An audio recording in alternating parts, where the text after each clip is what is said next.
The fifth question was, is privacy, especially with our phones, allowed in marriage?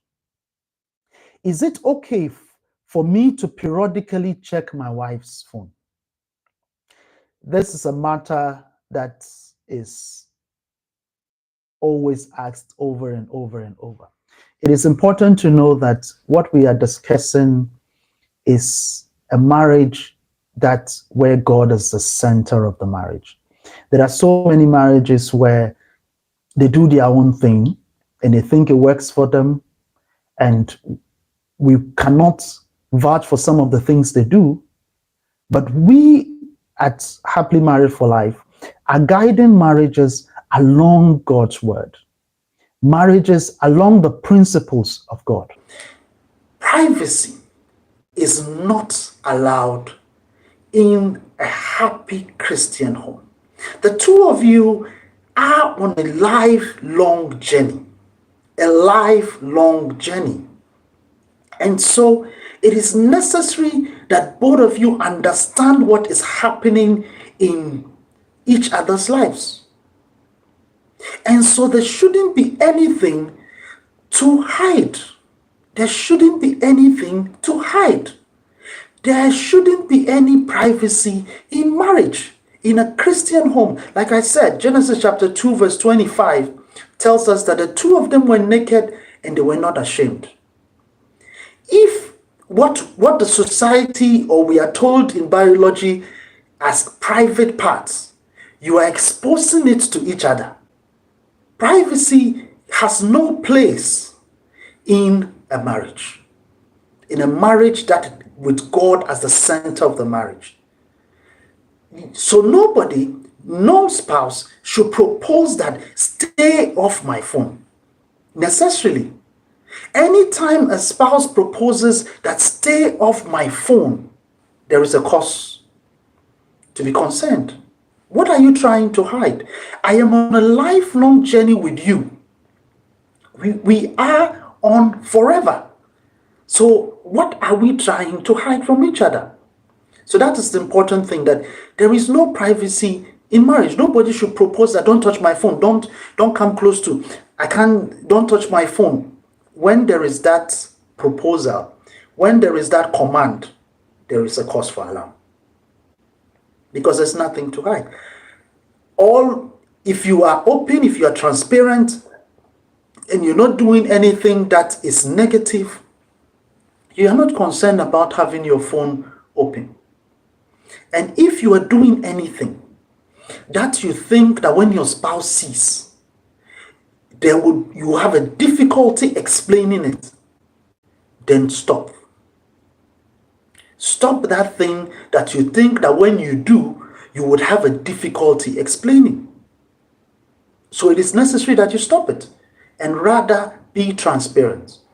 On the flip side, it is also not the best that you make it a habit of consistently going through your spouse's phone.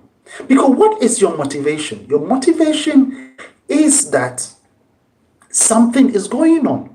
You're doubting or suspecting your spouse. Suspecting your spouse is a problem. If you're suspecting your spouse, if you have anything to suspect and you don't trust your spouse, it's better to let your spouse know how you feel than to make it a habit of every time being insecure. Being insecure sometimes will lead you to do things or go and check certain things that you will not even go and ask the right questions, and then interpret them in a certain way and create unnecessary problems. So if you also on the other side think that I need to consistently be checking, then there is a problem. Whatever your spouse is doing that is creating that suspicion, it's better to sit down with your spouse. You need to give your spouse the benefit of the doubt. So don't make it a habit to do that. If you have doubts, if there's information that makes you doubt, go and talk to your spouse and say, look, this is what I've heard, or this is what I have seen somewhere, and I think that there is a problem. Or this recent behavior of yours that you are doing, you coming home very late and doing that, I think that is making me uncomfortable, and I think that you need to explain certain things to me. It's better to do that than to say, okay, I'm now going to be chasing and then checking on his phone and doing that. It will end up creating more commotion. And so many times people go, and then at the end of the day, when they get the information, they don't even know what to do with it, how to handle the information. So it is better to give your spouse the benefit of the doubt. At the same time, ensure that you also don't take up the idea of privacy, looking at it as a proposal. This is my private phone. Nobody should come close to it. No. Immediately that proposal comes, there is a cause for alarm. Because what are you trying to hide? Be open in your relationships. Be able to be transparent. Be transparent. Be open in your relationship with your spouse. Let your spouse know what is happening with you. Don't necessarily hide anything. I always tell people that although it's a bad habit for your spouse to be checking your phone, if honestly you're not doing anything suspicious, you really don't care. Honestly, if I put my phone down and my wife goes through my phone, I don't care. I have more than 30,000 numbers saved on my phone. I receive WhatsApp messages from all manner of people. If my wife goes through the phone, like I keep saying, over time, she would stop doing it because there's nothing to see. But it is not a good habit to consistently be going through your spouse's phone. It is not a good thing to do. It is a bad habit. If you have doubts, it is better to sit with your spouse and find out what is happening. Get answers. Other than that, you would find something you cannot deal with, and then it will rather create problems for your marriage. So I hope I have answered this question both sides. That don't let privacy be an agreement in your marriage. It's not. It's not an acceptable agreement. Nobody should be barred from the other's phone and things like that. That is not a good agreement to have. And on the flip side too, it is not a good habit to consistently be checking your spouse's phone looking for information. It is not a good habit. So both sides, we need to clear that. What is important is that we all should do the right thing. We know the vows we have taken. Do the right thing, act right, have boundaries on how people who can send. Sometimes I tell people, why do you even give your number to certain people? It is not necessary. As a married person, you have to have limitations on who can have your number. You meet the person at church. Oh, how are you? Oh, you're fine. That's all. And you move. It is not everybody that you should share your number with. It is not everybody, even people that you may do some interaction with. If it's a short interaction that would have to end there, let it end there. You don't meet somebody on the street and then pick the person's number.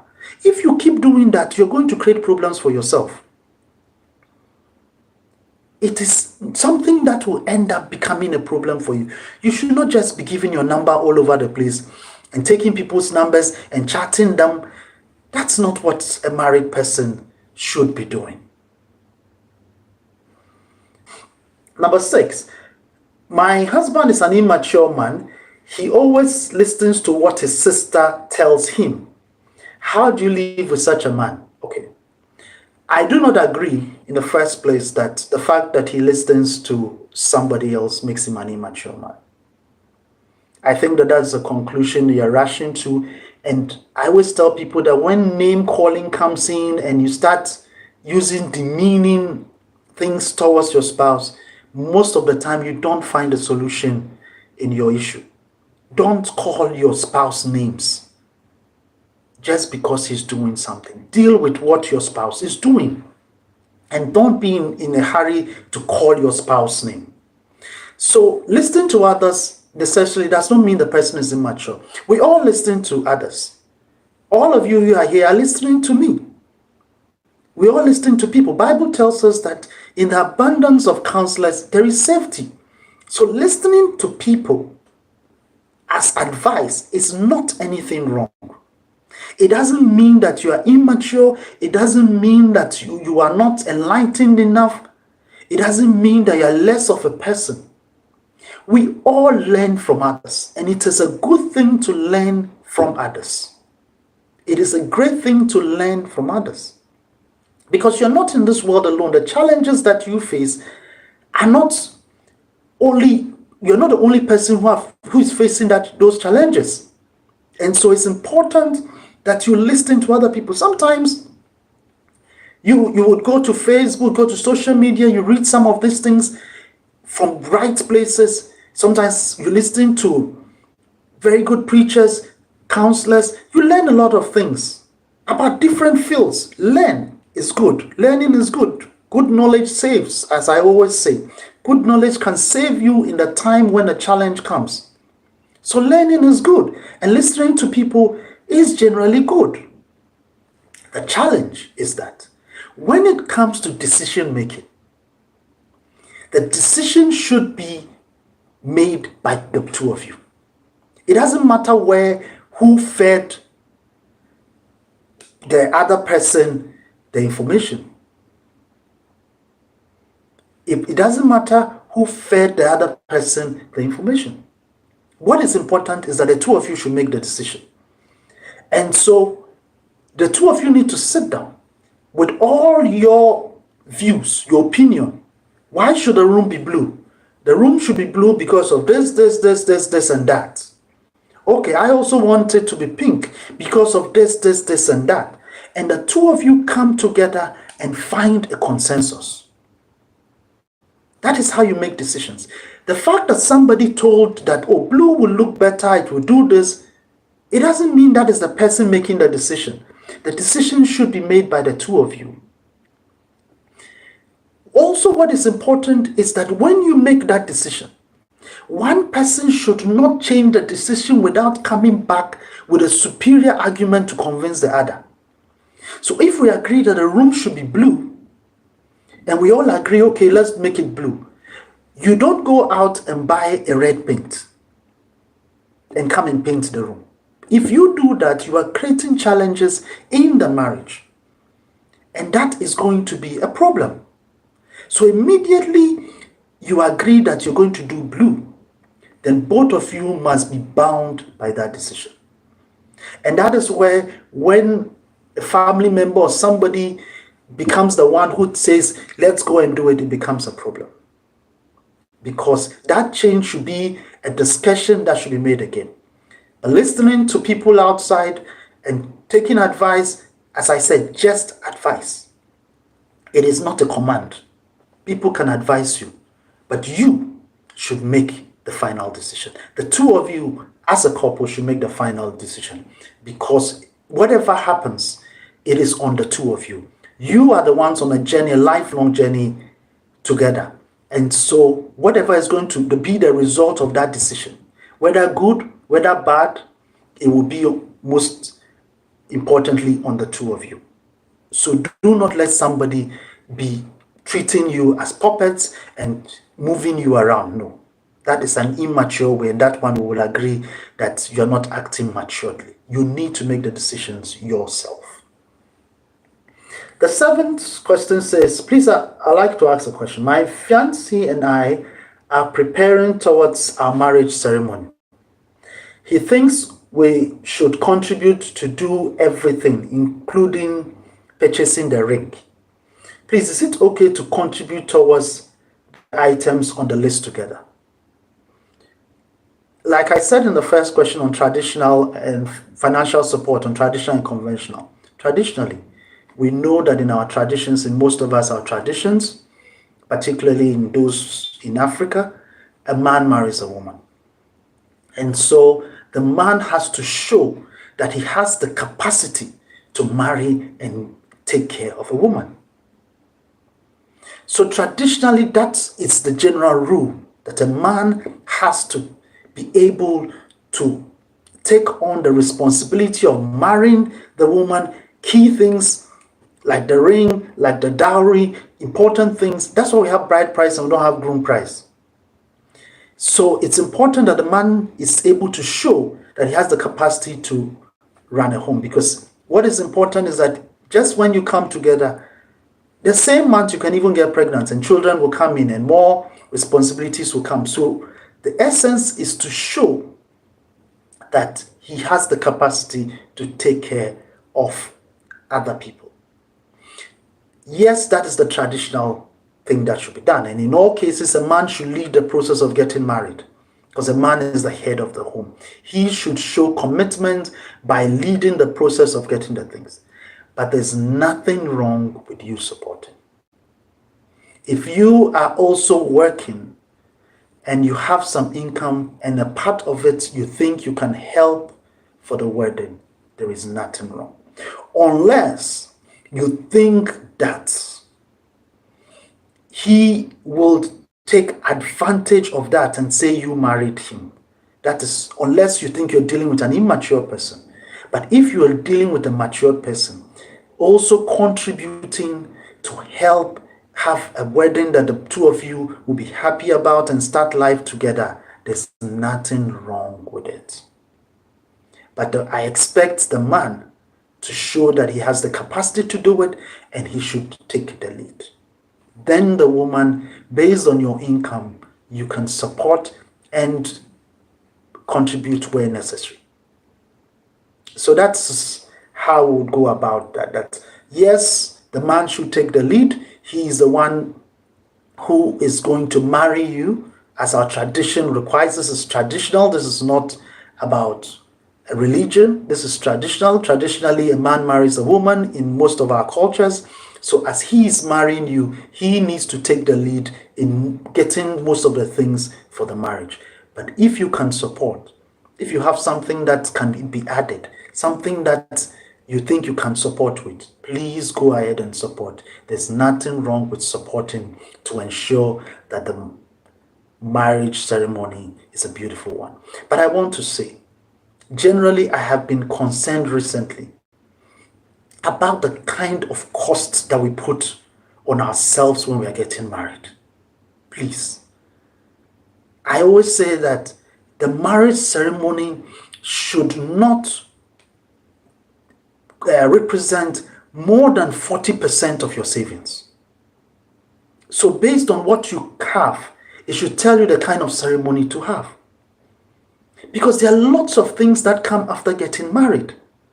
So if you are spending more than 40% of your savings to get married, there is a problem. So let us cut our coat according to our cloth. Let us ensure that marriage ceremonies don't become too expensive and a huge burden on the young couple. Let us be modest about it. A lot of the things that we add on and make the ceremonies expensive, some people go to the extent of even taking loans. Please, I plead with you that if you are an unmarried person here, please, please, please have a wedding that is modest, a wedding that does not take up more than 40% of your savings. So it depends on your savings. If your savings is $1 million and you want to spend 400,000 on it, that's nice. But if your savings is also 10,000, then it means that you shouldn't go beyond 4,000, because there are a lot of things that will come up after you get married. So let us check that. The 8th question says, does religion matter in marriage? For instance, can a Christian get married to a Hindu where both don't want to quit or sacrifice religion to join the other? Religion and marriage. Okay, what's marriage? Marriage is a union, two people coming together as one to walk together for the rest of their life. And what is religion? What is in religion? One, religion is made up of activities. The second thing is that religion is made up of values. And thirdly, religion is made up of beliefs. So the two of you having different religions means that you have different religious activities. That is one area you can have conflicts. For instance, one has to go to pray at a certain time. One has to go fast at a certain time. One has to go to church at this time. There could be those conflicts. So in terms of the activities, for instance, you're getting married to somebody, even in the same Christian religion, there could be sects that have different beliefs. For instance, one does not celebrate Christmas, and you celebrate Christmas and it's a big deal for you. There could be those challenges. Because when it's Christmas and you want to have friends around and celebrate Christmas and play your Christmas songs as you used to do in your house, the other spouse will be concerned and have problems with you. So one of the areas that you could have conflict is in the area of activities. The second thing is that religion also has values. And so there are things that you hold dear in one religion and you don't hold dear in another. For instance, you would say that generally in some religions, it's one man, one wife. In other religions, it's up to 4. So if you marry if the two people marry, when another feels that in my religion it's acceptable that I marry 4, another feels that I am alone with you. Because that's what my religion also recommends. And there will be those conflicts in the values. Because everybody is guided by their religious values. And the things that are acceptable in one religion and not acceptable in the other. The third area that you can have conflicts when you come together from different religions is the issue of beliefs. In every religion, we are encouraged to evangelize. Every religion wants more people to join. So the question is, are you going to try to evangelize your spouse? And every religion feels that is of the view that that religion is the right pathway to engage God. So it means that you're going to be motivated. If you are serious about your religion, then you're going to be motivated to bring people into that religion. And one key person is the person that you're spending your bed with. So are you going to allow that person to be away and be on a path that you think is not the right path and be happy that that person is on that path? If that is the case, then you're not really very serious with your religion, or you don't really believe that your religion is the right path to get to God. So based on these 3 things, it is preferable that it is avoided. It doesn't mean that they are not marriages where they are from different religions and they seem to have stayed together. But these are 3 areas that normally brings up conflicts. And especially when they're going to be children, and then one wants to evangelize the children to his or her side, and the other is also concerned that that religion is going to lead the children astray, and there's also conflicts. So to avoid those conflicts, it is preferable that the two of you have the same belief and you can pray together, you can support each other based on your religion, and you can be one also and worship God together in one religion. So it's preferable that way. The 9th question is that what procedures can a spouse follow to convince a partner to do something without quarrels? Immediately, our posture is that we want to convince our spouse. Normally, when this posture comes, it comes with that thinking that I am right and my spouse is wrong, so I'm going to convince my spouse. And that is where the quarrels come in. Because immediately you take the high ground that I know what is right, but he or she doesn't know what is right. The other person may protest. The first thing you need to do is that you need to listen to your spouse. What is your spouse's reasons behind what he's also proposing or she's also proposing. What are the reasons?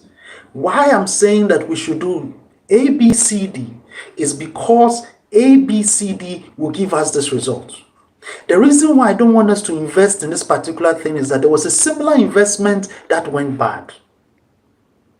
Then when you listen, when that you openly listen, then you can now identify what are the positives in what your spouse is saying, and then also identify what are the soft or weak points that you can pounce on. And when you do that listening, even it shows respect to your spouse. Your spouse will feel respected that at least you have listened to his or her opinion first, and you have taken what is positive about it. And then now you will make a convincing case for your suggestion. And then when it is even critical, you can create a compromise, a middle point somewhere. Don't insist on that this is what, especially for most men, I am the head of the house, so what I say is final. No, that's not how to run a home. These are two adults. This is not you and your child. These are two adults. So it's important that you listen and then you make your case. And then you make a very strong case. And then based on that, the two of you are able to revise what you should do. And that's the way that you can convince your spouse. But if you insist, this is how I want us to do it, we have to do it this way. No, you're going to get into a quarrel because there will be opposition. The other will feel that he or she is being disrespected and there will be confusion. Start by listening. When you listen, absorb it, accept what is positive about your partner's view. Also say what is positive about yours. Find a compromise as two adults moving forward. The 10th question says, why is it that some men don't appreciate anything? And to say sorry to is a problem. If you even die for him, he won't care. He will pretend not to see it. Why is it so? First of all, it's both sides. It can be a man, it can be a woman. It's not necessary that it's preserved for only men. There are women who also don't appreciate what their husbands sacrifice and put in. There could be the issue of pride. Pride is one issue that comes in, that people find it difficult to open their mouth and say thank you. Some people find they are not trained like that. And they feel so proud that if they say thank you, then they are making the spouse feel too big. Secondly, there are some people who think that when you do your responsibility in a marriage, there is no need for you to be thanked for it. And that is wrong. The fact that it is a responsibility doesn't mean you should not be appreciated. If your wife cooks for you, you must appreciate it. The fact that you feel that you saw your mom cook for your dad every day, and so your wife too is cooking for you, what is the big deal? Is it something that I have to go and say thank you about? You're making a mistake. Because appreciation is a motivator. When you appreciate your spouse, what it does is that it makes your spouse do it more and better. Appreciation is one easy way to get your spouse to do so much for you. So immediately you see any positive thing in your spouse, say thank you. Appreciate. You will see that your spouse will be so motivated to even do more. So that's the second thing with appreciation. Also, it's important that you also identify this. Sometimes the man or the woman, your spouse, wants something from you. There is something that is more important to your spouse. For instance, there are men who sex is so important to them, which is great. And that's the case for most men anyway. So if you are not giving him sex as frequently and as well as he wants it, And you wake up in the morning, you will clean the whole house, you will cook here, you will pass here, you will do this, you will take care of kids, and you're doing all the other things. And you're not doing the one thing that is so important to him. Actually, he will start to resent you. And it is not that he does not appreciate you, but it is because you are not doing that major thing that a person wants. So you need to identify. That's why we talk about the love languages. What matters to me may not matter to you. Somebody just remembering birthdays and special days is everything. So you can be doing every other thing in the house. But if it gets to birthdays and those things and you don't do them, there is resentment. So whatever else you do does not matter. For instance, if your husband wants you to respect him, he feels the way you talk to him, you don't talk to him in a respectful manner. Then you wake up in the morning, you do this, you clean this, you wash this, you do all the things, other things in the house, and still the respect is not there. Your husband will not be happy with you and he will not appreciate you. And so you would complain that, why is he not appreciating you? All the things that you are doing, but you are misfiring. So it's important to find out what your spouse wants. Your focus should be, what does my spouse want? And sometimes some of our spouses are good enough to tell us what they want. So when your spouse tells you what he or she wants, do exactly that. Put that as priority. If he's complaining about respect, he's complaining about something, don't think that the other things you are doing will cover up for that. It won't. So sometimes that we complain that our spouse is not appreciating us, it is because we are misfiring. The other things you think are important are not really important to your spouse. So find out what your spouse wants. If your spouse is the type that wants you to help him or her to travel on vacations and things you have to do, you have the ability to do that. And then you come and say, I'm going to buy a land over this place and I want us to build an apartment, which is your plan, yes. But your spouse also wanted to visit another country and have a short vacation. You have not responded to that request. You are busy working on your project, which is good. And you've not also tried to explain that, look, I know this is important to you, but I'm doing this for now. By this time I will be done and then I'll concentrate. When you don't do that, there will be resentment. The person will not be happy with you. So whatever you are doing that you think that you're going to get the appreciation, it will not happen. And that is the problem. Number 11, my wife cheated on me 4 years ago when she traveled outside the country. I caught her through her text messages, and it has completely changed how I feel about her.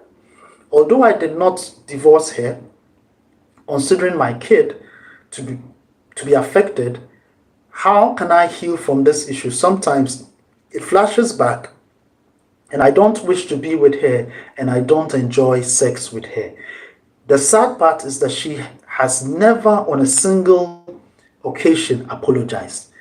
She just says we should let this issue die naturally. How do I deal with it?